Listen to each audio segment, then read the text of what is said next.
Na esengo tokutana nso mokolo mwalelo bandeko bisika wapi totonga kekolo Kongo po etongama. Awa na kati ya bozindo tokota pena na bozindo ya likambo. Po topesa bino biyano na mituni ebele boza nango pona kotambola ekolo na bino. Mokolo mwalelo bandeko tozali na esengo ya koyambela bino moko na biso. C'est-à-dire Congomani na yende tobeta lisolo ya actualité ya ekolo na biso.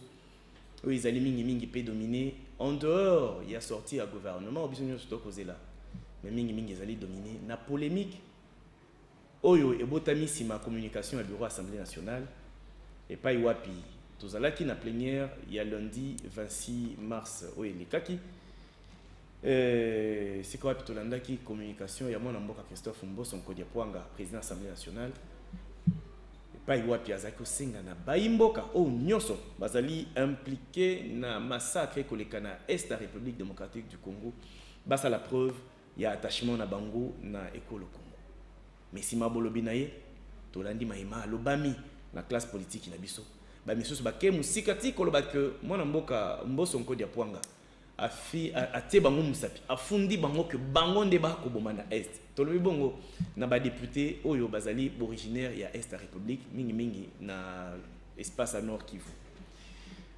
yango to sepeli to tongo mwa muke na mwana mboka Dani Bunga bazali bongo coordonnateur adjoint ya cellule ya communication ya Assemblée nationale ndeko Dani to yambio na esengo na bozindo. Merci ndeko Yves na lipaku malamu opesinga lelo okanisi lisusu ete obengisa pe moko ba Congolais aya to sungula makambo etali mboka Congo Congo nde yango eza tata Congo nde ezali mama Congo nde héritage o bakoko batikela biso yo nanga to okende partout mikili ya Amerika Europe wapi suka nanga ozonga pana biso ofanda gawa tozaka na visa te on est mieux ce soir voilà donc on a un visa te bataille la visa no il y a 30 jours il y a 40 jours donc on fanda ka pepele yama mamba visa butu ezate très bien moya mito ya mbio ozali pe mobanzi sango lokola ngai na esengo na kanisi ezali bokaboli makanisi malamu entre bapanzi sango mais ata ko lelonga ina ko yamba yo ozali invité na ngai ndeko mokolo mwalendi elikaki biso nyonso tolandaki maema lekaki na plénière ya Assemblée nationale oyo mingi ezalaki mama likambo ezalaki examen pe adoption ya calendrier ya session oyo ya mars oyo taki ofungwa mais na kati ya plénière wana tomoni bakeli mibeko batelemi bango nyonso na ba papier kaka boye bakomi pas de RDC sans est pas de RDC sans Kivu pas de RDC plutôt, sans Rutshuru, tout ça. Donc, bandeko bayaki kosenga na tata mokambi ya Assemblée nationale, moi mboka Christophe Mboso Nkodia, pour akoka ko inscrire na ba priorité à session yo makambo itali sécurité à est. Sima président communikaki na kombo ya bureau bisika wapi asengi mwana mboka nyonso asa la preuve ya attachement na patrie. Na kolinga commenter sikoyo te mais tokozonga na régie to senga mwana mboka Jano akoka kotia la biso reportage auto salaki sur communication à bureau comme ça toya totongo muke si mabotongi ya reportage wana tokozwa pe vidéo na communication ya mwana mboka Jean-Marc Kabundo azali premier vice-président Assemblée nationale tokosoki sa na vidéo ya mwana mboka Ferdinand Kambere azali moyi politique secrétaire permanent adjoint na kati ya lingoma politique ya Joseph Kabila PPRD tokokende boko ndeko Jano songa biso bandeko balanda malika ki mokolo mwa lundi na communication ya président Assemblée nationale comme ça ndeko Dani tokoka kotongo na ye contrairement na mayema koloba.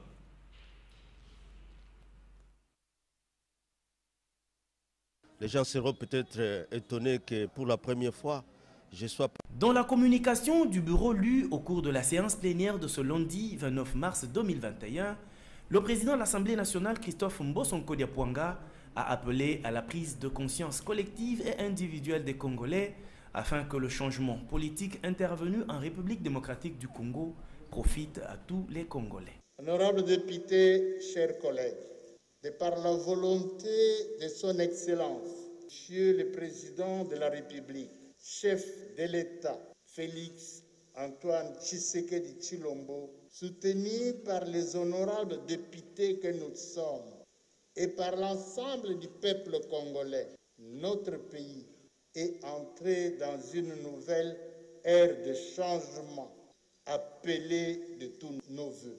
Il ne faut pas que ce changement pour lesquels nous nous sommes si tant investis devienne un slogan vide, ni un vœu pieux, creux, non suivi de réalité. Abordant la question relative aux urgences du pouvoir actuel, notamment la sécurité à l'est de la RDC et dans le Haut-Katanga, le speaker de la Chambre basse du Parlement a invité tous les Congolais complices de cette situation à faire preuve de leur attachement à la patrie.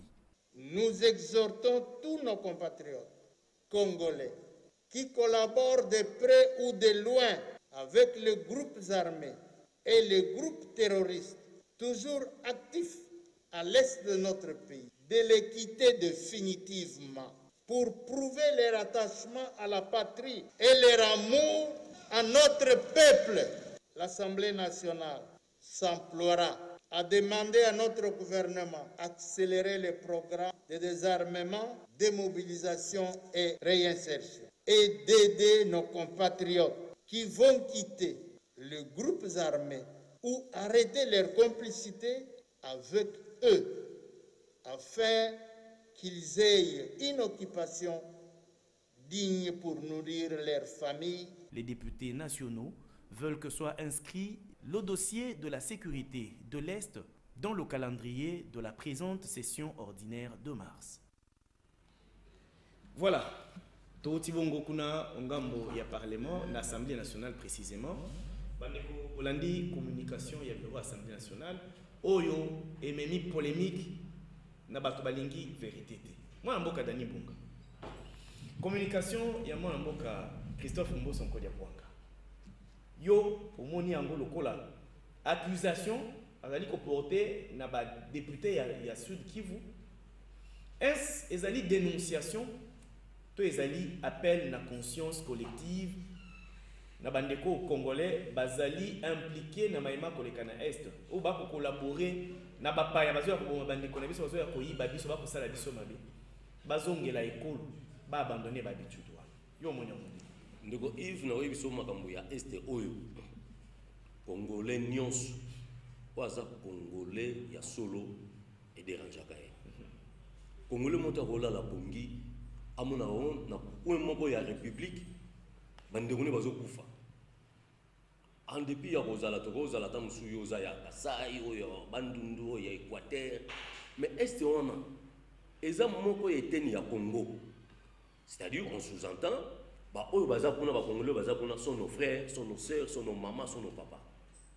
Yo moko azui passe oyo ke ba bomi obi saka passe ya olali bola muki na tongo so landi surtout ba radio na biso ezwa mingi ba information et c'est ba radio Okapi ainsi de suite. Oh, babomi 5 personnes, babomi 10 personnes, babomi 20 personnes. Mais on a Congo là tranquille. Mais yo nanga tolanda ka bandeko ba français awa. Bazuka otage français moko bakange na Tombouctou na Mali. Mokili mobimba ba ko médiatisango oza na idée te. Voilà. Et ko senga tant mususu ti so ba libérer au moins bena même muto liboso ya mboka. Premier site ayi ko yambe na tarmac. C'est pour dire que bon bazana valeur humaine. Yango pe biso so landi mona mboka Mboso Nkodia Bwanga et razue bonga na ye.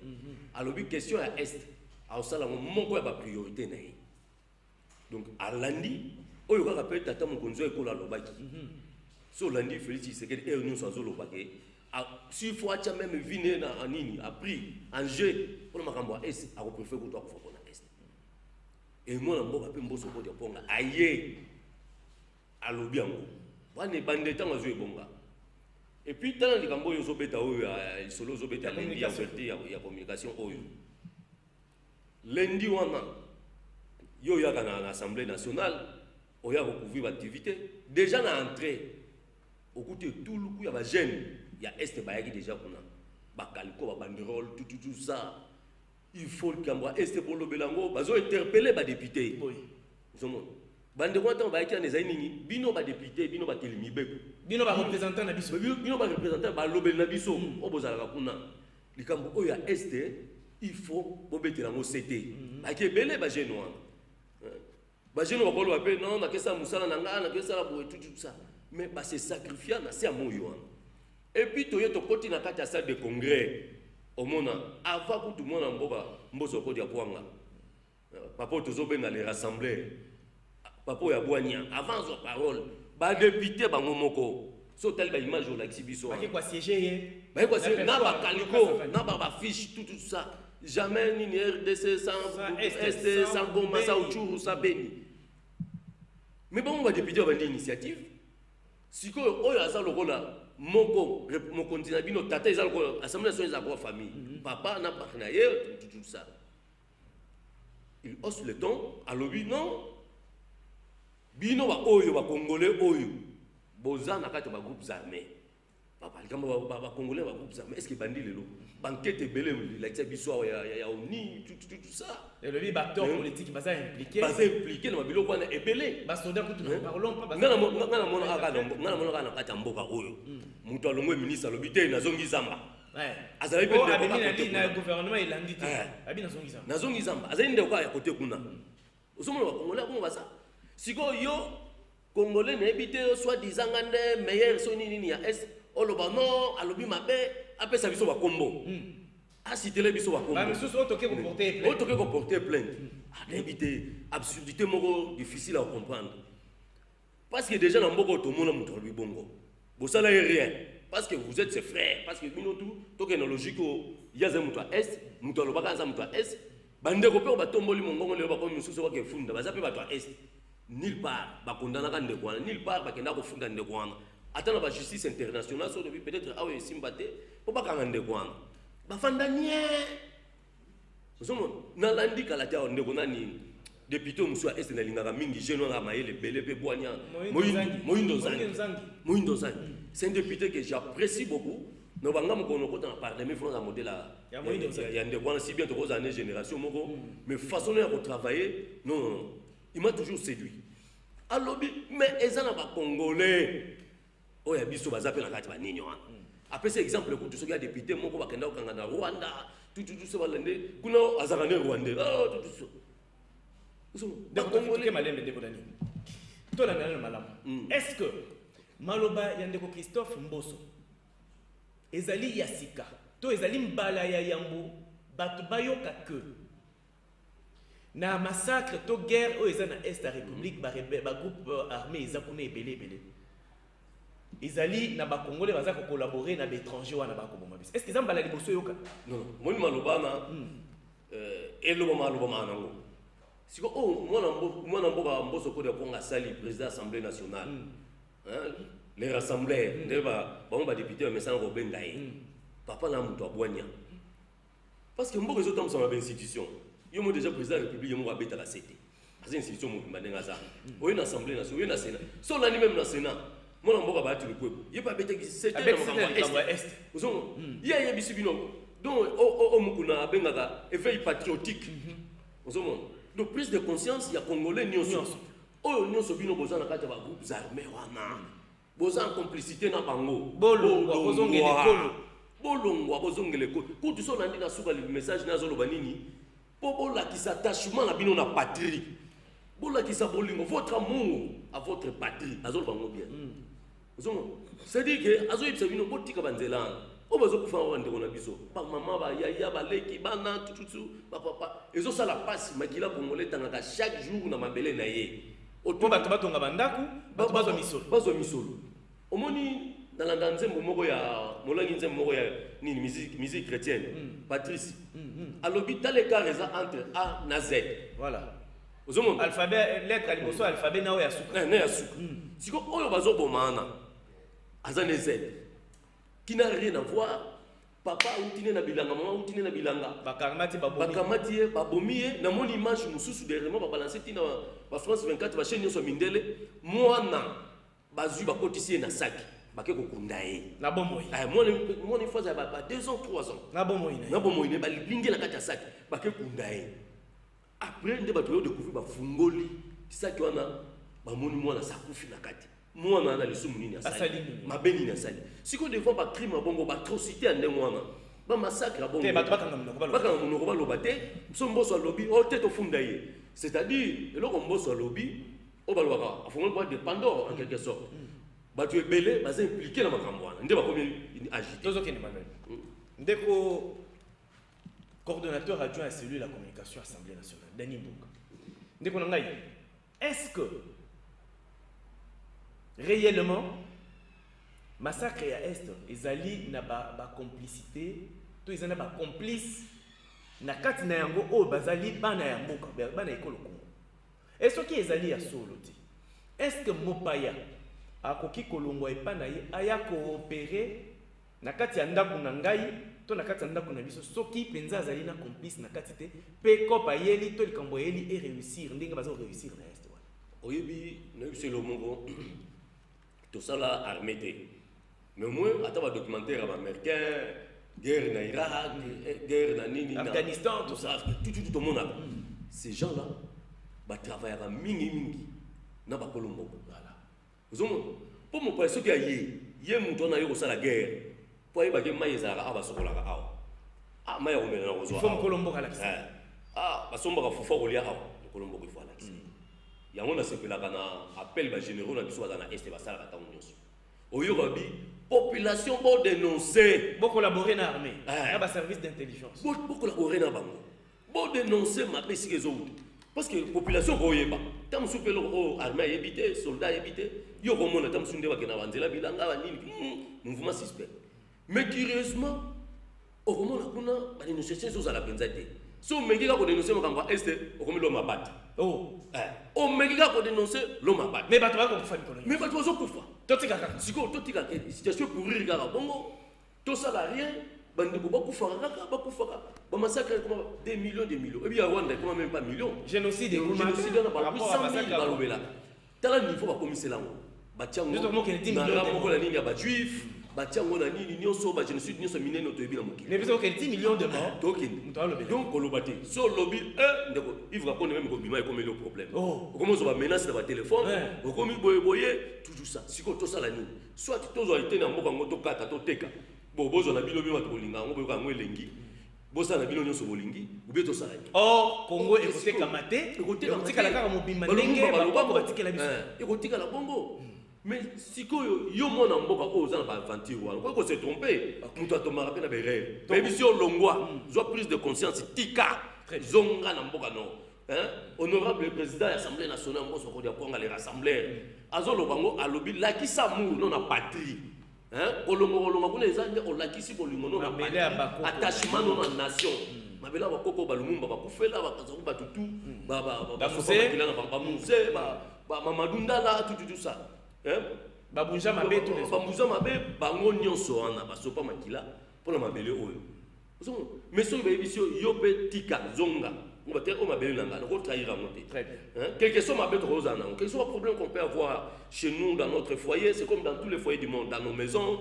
il y a toujours des problèmes mais néanmoins cela ne te donne pas nini ya kokende oteka ndako na yo foyer ndako na bino famille na bino bandeko bazo kufa bandeko no bakufa yo za complice non et la plupart de ces gens là roulent carrosse à Kinshasa très bien à Kinshasa ils construisent des villas ici ba bâtiment de ficelle batoni na Kinshasa ozomo siko so habiter yo loba ba loba nini atanga kombo nini oyo yebite ba kombo etanga mawa muto alobi loko bolongo na ministre na kotizama kombo le boso ba pesi yo angwala ça na so nini ko sala yo muto zo ko batangi no ba kombo très bien tozo ke malembe ndeko Dani Bunga sima ya bolobi ya ndeko Christophe Mboso ko dia Bwanga président Assemblée nationale o alandi na sima na kati ya bureau alobaki pe ezali mwana mboka honorable Jean-Marc Akabund o azali bongo premier vice-président Assemblée nationale oyo a abordaki question wana na même direction pe na logique moko na président Christophe Mboso mais ndeko Kabunda bakisaki élément moko alobi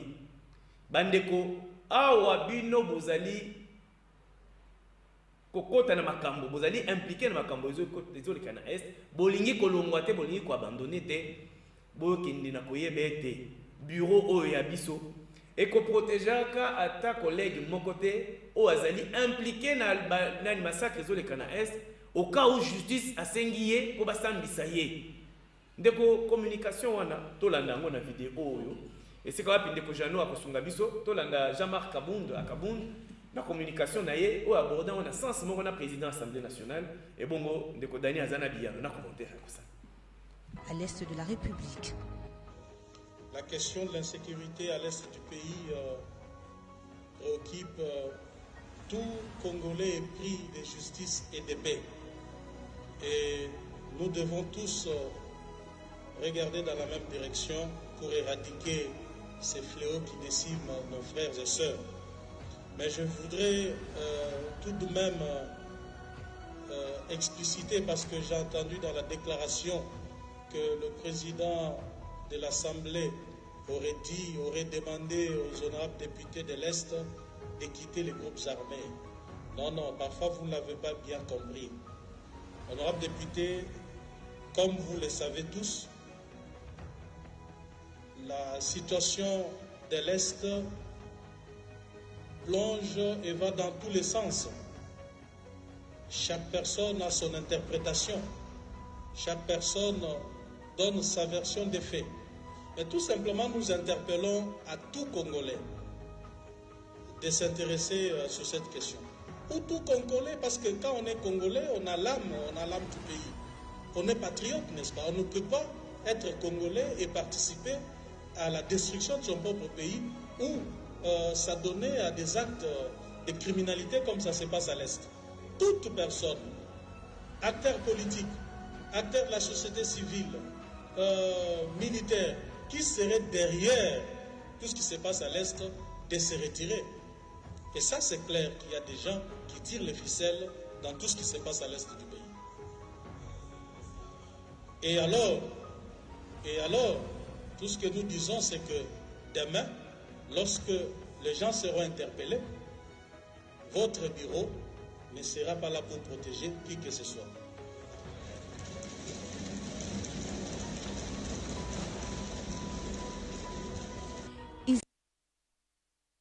Demain, et alors demain, si la justice réclame certains d'entre nous, puisqu'ils sont impliqués dans les massacres qui se passent à l'est de la République, retenez que notre bureau ne protégera personne et alors personne. Wana maloba suka et mwana mboka Jean-Marc Kabunda, premier vice-président de l'Assemblée nationale, après maloba il y a Christophe Mboso Nkodiabwanga, président de l'Assemblée nationale, bandeko boyoki communication, il y a premier vice-président de l'Assemblée nationale, Dani Bunga.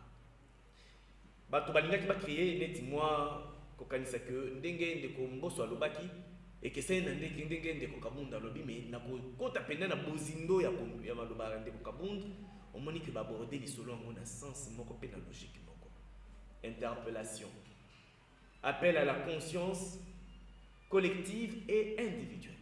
Maloba na omoni avantage tous on a bureau actuel bureau Assemblée nationale ils ont un patriote bato balinge kolo na bango mutu lokola ndeko Jean-Marc Kabunda premier vice-président tala lit nanu IDPS mene ko banda fe Etienne Tshisekedi wa Mulumba ya sonam papa na biso iska azali papa a sali lit plus de 30 ans 37 ans de lutte aboyi ko simba manduki opposition à radical. Parce que ma proposition elle est modèle tout. So lingolo ngwa mubutu simba manduki. Tala boye so yo sali. Obelo ni ando boye.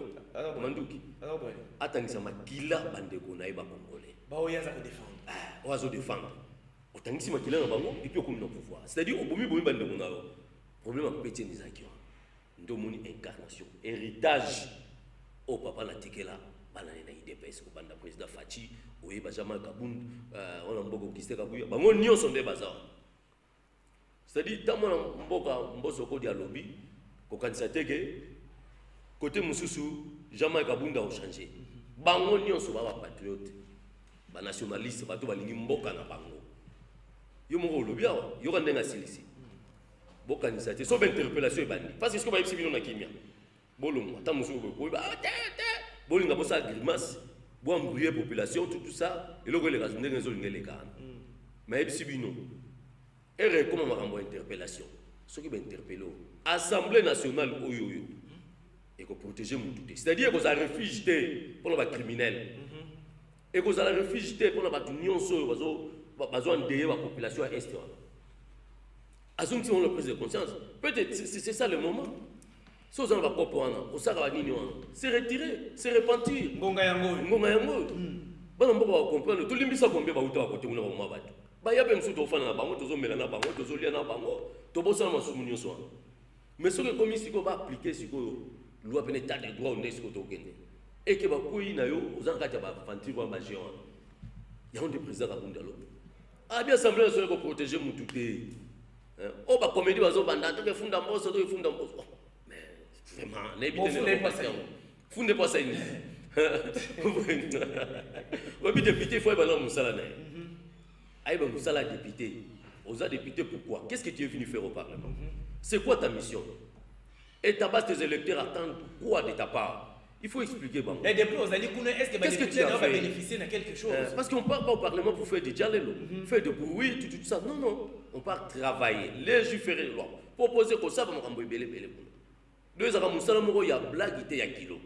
Il y a un moment où il député, il y a solo qui travaille, le peuple a besoin de monter. Au moment où il y a un mandat. Et puis, même ça, les gens disent, ah, député, au moment où il papa n'a pas son le condo. Il y a FCC, mais dans le niveau où papa. Moi, je pense que c'est une leçon même là de député, nous sommes bâtirés. Pour la nini, dans l'unanimité, ça met tout autour, il y a Dey, il y a papa. Il y a FCC.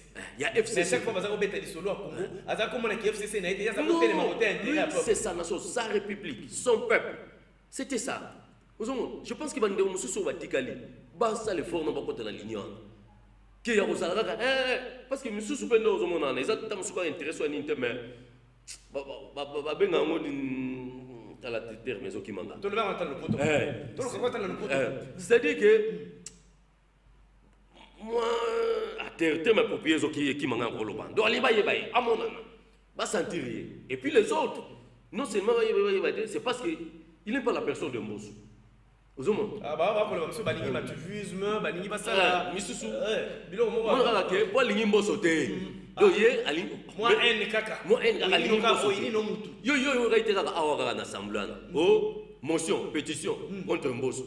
On a dit, autre incompétence. Ah! Mais sont sérieux. Incompétence en bourse et bandicam. À travailler, bureau d'âge, tout va bête, beaucoup. On a maillé les boignards. Organiser l'élection. Organiser l'élection. Bureau définitif. Parfait. Banini, ma plénière, il y a l'Assemblée nationale, les autres ont un match à Léopard. Autant qu'on a cité partout, à la TV, Bazolan de la plénière, on bosse à Zotamos. Si vous avez incompétence en bourse et bandia, parce que c'est ce bandit que vous avez noté. C'est sûr, Max. Yo, comment on m'a bien bossé. Ouais, nous, j'ai ma bien bossé. Ça, salinini. Oh, t'es pas plénière résaté. Mais yo, député, on peut comprendre pourquoi la plénière est salimate. Dès lors que la majorité est requalifiée, il faut que tu fasses un groupe parlementaire, nous sommes total à mon dernier qui est cambo parce que le groupe M. Zaki remplir votre PPRD, si vous avez sous un PPRD qui est union sacrée. Il faut que vous ayez un bilan de député. Mais quand vous avez plénière, on peut aborder matière alors que avant projet, il y a calendrier, nous, examiner, aussi ici qu'on peut élaborer. Non, au tel mon co est bien de go. Maramba député, on non mon musique. Mais ça, vous poussez à la scope, mais on va aux aux député, député. Oh, na député, na mérité aux députés. Mais ça, baoyo ba kosala musala ndenge penza député sengeli ya sala. Mais ba misusu nde ba o président alobaki wana. Papa le roi ba lutundula so aleki. Na ndimaka ete papa. Ba kulu to ba Jacques Njoli. Na ndimaka ba ngote. Exemple exemple ba Délice Sanga, na ki atati na ba jeune wana. Na ndimaka ba ngote. Ba moyindo zangi yo. Ba moyindo zangi yo na tanga kiao. Et ça va député ou bazo sa boulot na bango na ndenga calme. So que même na basi ba mona biso ba ngetu bango nyonso anga bazo sa boulot. Oyo kete le biloko pampa ba. Bango nyonso anga. Mais pourquoi au moins comme ça il y a loi ka ba copa qui na parlement pour ba copa. Alors dossier cop ni na salle. Jamais à l'école bozo. Parce que c'est intérêt général oyo tout bateau. Ba ku fana est tout ça. Oyo kete il y a la ligne en bosse il faut la télémela et va traduire en justice tout ça aux hommes si go awa moi mboka jamais kabunda lobby susu que traduire sous yesu en justice voilà na président na vice na traduit bango nyonso parce que le père rapporteur soit koloba o traduit sous na rapporteur bureau mobile j'attends il faut pas être là-bas. Donc je pense que un certain niveau de choses il faut pas trois hommes dans bango moko le bigon et là on a sorti ça na ça pourquoi est-ce qu'il en a raison? Est-ce que tant bazo me maramba il faut ça kabiso esemo Et comme nini moko normal, on dit bah fait des sociétés, embouteillage ezalaki na nzela rond-point ngaba, embouteillage ezalaki na nzela compas, je l'ai dit normal. Ok, ce sont des vies humaines. Et ça va tourner bazokufa. Et ça va tout bazai lokola yonanga, babomi mutute, ba yibe lokwa mutute nini te, mais akufi. Tant que ce oiseau qui est né dans la classe, moi, on a classe dans l'hôtel, image, je me souviens que comme les soirs, mon image, moi, on a dans écolier, batterie, bazu machette, bakati kingo, batie kuna. Maman la bilanga zo salane, bazu dans bani ko violer, ba violer. Bakamate na makasi, ma babomi. Babomi. Baya uti ko soki nyama na zamba. Akoye na ba rebelle. Et puis bazo kufa. Exactement, bazo rouler carrosse, bazo rien tout. Petit peuple, on a exemple, les bandeliers, on fait Patrice, et car il y a Anazen.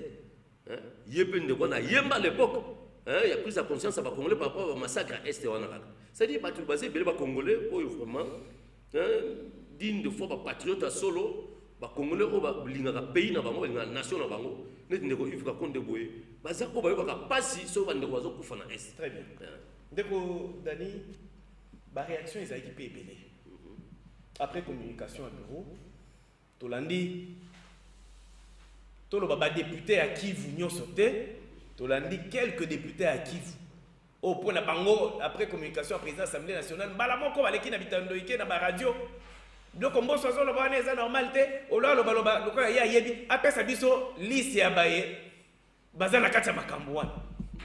Donc le bel aspect ya réaction, agitation wana. Mais quand on a bailli politique, et là comme si biso, ils allaient réaction à moi Mboka, Ferdinand Kambere, ou azali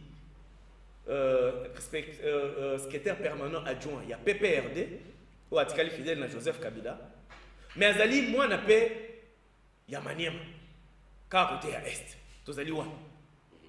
Mais hier à BTCT, à lobby Makambo bureau, il y a Assemblée nationale de Sali, il a encouragé Yango. Yango to qui n'est pas Jano. À son gabi surtout l'anda Ferdinand Kambere. Tous on a donné un déco Dani, tout qu'on a obéi à moi c'était la maille Ferdinand Kambere à lobby. Malé les gens seront peut-être dans ceux qui ça les sont accès la communication, il y a bureau à l'Assemblée nationale.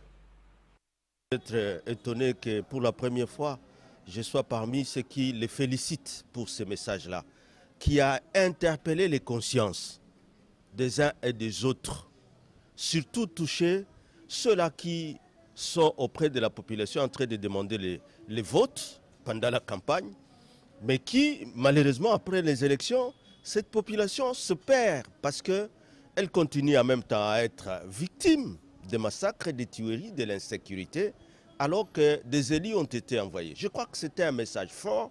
Je dois les féliciter et l'encourager d'aller de l'avant parce que c'est le cri de la population maintenant. Le mal, ça serait aujourd'hui que les gens cherchent à récupérer pour dire non, nous ne sommes pas d'accord avec ce qui a été dit Mbosso, nous allons nous accuser Mbosso. Non, la profondeur c'est quoi? C'est l'interpellation. Les langues se délient. C'était d'abord l'honorable Ayobangira. Hier, c'était Mbosso qui nous a interpellés, parce que moi, je suis aussi du Grand Kivu, qui nous a interpellés. Et l'effort est là de se mettre ensemble, comme le font tous les autres des autres provinces. Chaque fois qu'il y a un problème, pourquoi ne pas se mettre ensemble et avoir un même langage devant un drame, devant ces massacres odieux que personne ne supporte?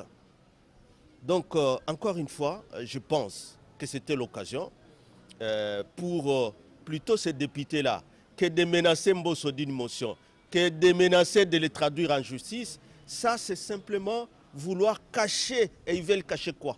Parce qu'il y en a quand même des notables qui s'étaient exprimés qu'avant que ce massacre n'ait lieu, alors qu'ils sont fils du coin, et ils étaient au courant. Qu'est-ce qu'ils attendent? Parce qu'on continue à tuer les gens. Voilà. Wana ezalaki mwana mboka Ferdinand Kambere, azali secrétaire permanent adjoint na PPRD. Oh, yepé azo se sentir concerné na message oyo. Yango a félicité ki bureau Assemblée nationale pour na courage ya koloba na mongongo makasi mayebatu ba ko bomba na mitema mbe bayebi que ezali bosolo ezali peka ka bongo. Ndeko Dani Bunga. Bayi politique. Bango nyoso ba komona likambo ngo ndenge moko te. Bisika wapi? Bayi ba Mwandam, il y a des députés à Kivu. Bon, on a eu que des combos à Sali ma bena bureau naie, n'a pas communiqué à Bongo. Bah, c'est un bah, c'est un mais bah, n'a pas comme sous. Au coup de presque basé et pelé. Oh, bah, comme on a que ma bureau à Salaki, ils allaient malam. Il faut tout dénoncer. Il faut tout dire qu'abizalé à ma baie, bah, on est impliqué dans Bitumba Est et psychiatre bande konabiso ba kokufa. Ba mama ba kokata ba mama bomba ko tobola ba mama bumu masi na zemi ba paso ni bomba misi mwana ba kamati bébé ba tuti na liboka. Ba kokata mitu omoni mutu ya mutu. Biso ba congolais to za culture ya bobomi ya bongo te uteli biso libanda. Mais pour vendre la biso réseau ça les mabongo na complicité ya biso moko. To stambola mitu kaminini to tonga banda kwa minini. Makila ba to etanga pour to exploiter minerai. To collaborer na ba étranger to te kama bele na biso biso ndamu to zala malamu et bele ba continuer kokufa réaction oui oui na mamba mboka ce que tali Israël lelo na mboka mususu Palestine ba potana ka chaque jour pour na mabele donc guerre wana ya Palestine Israël biso za ibanda na primaire non to botami ko tuté papa la biso na ba botami té to yoka ngo ko imba papa boye to zo yoka ngo ba na biso wani piko c'est pour dire que quand mabele basana ngo blague té ce que comme intérêt ya mboka peu importe nos obédiences politiques peu importe nos couleurs politiques peu importe ni ba considération ethnique ou tribale non ce comme intérêt ya mboka tout le monde il faut pas faire la base de langage. Au moins, moi, je suis Ferdinand Kambé. Il est du PPRD au Lobia. Voilà. PPRD, mais il y a un PPRD Azadi. Clivage politique, nous pensons. Parce qu'il y a un oiseau qui fait ça. Bande on ne peut pas goza la bonne. Voilà. Bande on ne peut pas goza. On m'a dit guerre ce que est pour narrater. Pour narrater. Vous savez, obi mon gol musu to fandi période makamba kama on a ça. To fanda boye. Ndeko moko abiso na kati ya corporation azoka pasi Joël Kane akufela kasoki mama moko ba parent kuna uzomona yaza na kishasa role fufuna kuna bakoti ba bien mais akoye bate kika bato bakoti ba kosi ba famille ndeko alelaka to lelisa ki to consoler batisaka na ye uzomona c'est-à-dire que ndeko oya utolo bana ndeko Ferdinand yebe tamusu aza victime tamusu te d'abord il est congolais aza victime à biloko oba kufa kuna babande kuna ye ndenge pe yonanga to yoka pasi ngaza ya STT ngaza nga mututa musu ya West mais to za metela douleur na yoka so na monika kana na yoka kata musu radio kapina zo bande yango ponde lobela makamba ngo mingi ubie ba chaîne ba paya wana so na landi ote babomi 3 personnes 5 personnes na chemin école ote ba côté libatu na ba parc babomi batu ozomo lokutu na étranger italien auto kufa kuna. C'est pour dire que la question est une question sérieuse. Non, Baxelo, au Ferdinand la réaction. Même jour, tant le président a fait le discours à l'Assemblée nationale, pas jeune Nande, pas jeune, pas l'association de pas jeune à Estéwan, pas les gens qui banda, pas au chauffé. Si, bah c'est gars président. Na monter mon papa na monter mané oyoki a supporter douleur wana té et pourtant jouer aux voyager à Genève c'est déjà compliqué il faut téma bien aux zelaya qui dalbi non pour nous on oyamba bango ba jeune ba yaki ba sololi na président titi ba bimine c'est moi lui ba sepeli parce que président a rassuré ba moké ba hollande la question à question ba jouer ko ya o commenter tam so ndo yamba kokis ba ressortissant ba député ainsi de suite il y a grand qui a sous la main ba eloni to ça au Kimé côté est. Voilà, ndeko tolo tongo momo kena no réaction, il y a pas député, quelques députés, il y a Kivu. Après communication Assemblée nationale. Ndeko agitation automonaki si ma communication wana. Il y a quelques députés mbala moko ba yeba média la kisali sur liste atanga ba kombo. Ezali ko pesa image mabete ne ba lobaka na lopoto qui se sont piqués connaît l'affaire. Pour batangi kombo na ote ke dani yo mutozo boma batu na est. Balobi kaka bino batu bozali impliqué na makambo wana botika ba pratique wana bolongo. Batu abandi oganga ganga. Réaction ngo yo. Oui bi réaction wana. Ezala na réponse moko. Réponse ngo trouver en opinion. Obi na batu ba congolais nyonso oyo balandaki yango. Hein? Mbala moko lo balobi ndeni ka bamba za agité. kaka bango pourquoi kaka bango ozomona na nini biso na lingala biso ba kinoa bana kishasa toloba nini libanga boki na molili ouais lobi aïe c'est que suis toloba veut dire na dalo batandenge nanyo musicien biso alanga nzembo kofi olo midalo veut dire vous m'assumez yo voilà hein zadi donc boso ba ki ne libanga na molili atangi komba mu bato bagan alobi oyo bazana ba groupe wana ba groupes armés balongwa hein eza ko papa ozoyebisa bana na yo na kati ya ndako mwana wa monika azosala mosala kikuluna atika azonga na ndako tofanda awa moko oh te papa olobi mabe na okangisa yo sike yo wana elakisi mbala moko oyo moto oza na kati ya makambo sike yo oza na kati ya makambo wana potala ebele ya badepute na bazalaka ya este wana baza ebele esi fo zongo bamaniema nyonso wana tutunkeli eza monene siko bandeko nyonso na bafani na bango kaka bino ta mosusu 2-3 personnes moko boye alakisa biso tokokangisa ye oyelo na sepeli premier vice alobi bokangisa teke assemblée nationale ekobomba bino ntango bankete ekobana nde liloba sikoyo epesi sikoyo bato assurance obi voilà nde tokoyeba omoni mosusu mbangu bake namoni moko ake déposer déjà ce plainte so nini mpona mbozo kodia kwanga dans l'agitation donc makambo ese oyo ndeko bato fo balinga mboka na bango eloko atokoloba yango tolinga mboka na biso tozokendela bolingo ndeko Dani Bunga toloba nanu likambo etali oyo tokoconsidere neti conseil totoli liboso ya likambo neti oyo tokobika matanga ya Congo uta bandeko wana oyo lelo bakomi ba FDLR bakimaka jour babomi président Abiyarimana yepa na bango bakoti na Congo na mandoki na bango na bana na bango na basi na bango na bibwele na bango bolu yeke kota na est mais ye ko sala habitude mabe tomoni ba imboka ebele bana makila Congo bakomi po bazwa nkwanga ya kolia esengeli ba collaborer na l'étranger o bazo ya koboma biso ko violer biso ko yiba biso nkita ya mabele ya se ya mabele ya bakoko na biso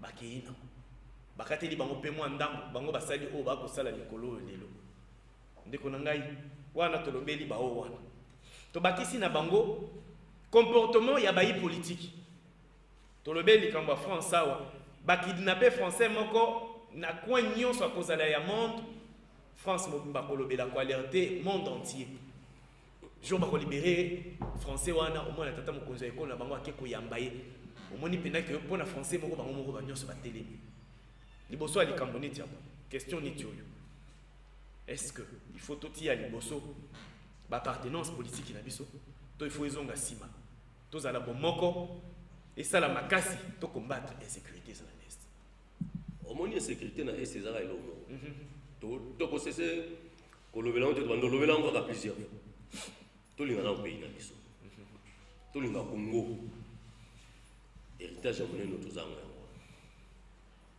tokokende awa moni ok France ote visa 6 mois so 6 mois nekoki yo na commission ozonga toke no senga baba selo mwa mikolo ya ndambo mwa ndambo ya mikolo ozonga ça dit patrie ezaka patrie mboka ndo eza mboka na yo ngala s'inspira mingi na banzembo bato misumo ni nzembo ezaka oyoki kaka nzembo wa l'effort du ciel alobini l'effort du ciel alobi boye c'est le soi qui détermine nos origines si l'on est fils ozomona apesa exemple ya papa moko abeti bana fimbo bakimikimi bakeba ndeli bango nyonso bango to babimi na bara ya bakei bakolela mais poko ekoki baoyo ye bazongelaki baoyo ye babi siko tokoya pe tozongaka epa na biso atako abetaki biso azaka papa zongwana c'est-à-dire epa na biso nde ya mwana chez biso nde biso wakino toloba chez biso ya mwana c'est-à-dire que patrie bachanjaka yango te tolinga mboka na biso toza bolinga mboka na biso nde tozopesa exemple ya mboka mosusu awa bafrance du ndenge mobilisation ezalaka autour ya pays autour ya bacitoyen na bango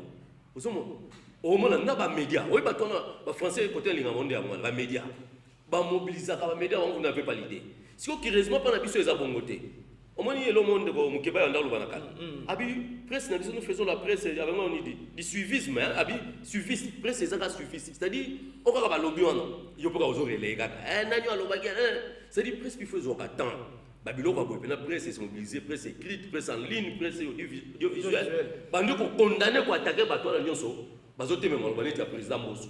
Donc les journalistes va expliquer on a patrie, on a mboka na. On s'appelle mission pour le lobby. Bino bandeko ba député ou bando tanga on va combo. Boza 3 boza 5, tale biso ba million ba congolais. Toni ba fatire wana te. Et logo patria Mbosso alobaki. Il faut te soutenir. Attitude parce que Ebanda a été président de la République déjà. Nyonso soit répété qui mène à est. Nyonso azo bakazo fana qui mène dès lors va congolais bazo kufa. Parce que ba bande kunaï. C'est dit même ceux qui travaillent avec les chefs de l'État, ses collaborateurs doivent aussi prendre des choses à main. Baba un exemple, ils vont accompagner. Mais la carte solo yo tout le bel attitude politique na biso to yebi. Est-ce que nangonga oyo il faut to vanda? Opposition ceux qui babomi kuna ala mukina tongo alobi bomoni babomi lisusu ba ko boma mikolo nyonso to esengeli to adopter attitude mususu liboso ya situation neti boy au moins la situation c'est-à-dire aux ala opposants aux ala mutozana pouvoir il faut de attitude to défendre parti ndé na biso exemple la liste c'est tango yake pona raté opposant te dévié même yo poser ko zo question est même bande ko fayu ne bazarana. Il faut faire des bêtes, c'était l'air nyonso le Cambodge Est. Ceux qui ont un lobby, même au niveau de la communauté internationale, il faut ça la caron. Nous avons un ambassadeur, nous avons les autres là. À ce moment-là, nous avons une question. Qui me faisons un donc, biso nyonso congolais, aux opposants, aux anani, aux la politique ou non politique, biso tout, aux maman te kaka sonani. C'est-à-dire le Cambodge mboka, il faut la priorité. Et ça la oya biso to simila maboko, to biso souci na biso qui me kota kuna, comme ça biso nyonso to zala bien. Merci ndeko Dani Bunga, bandeko.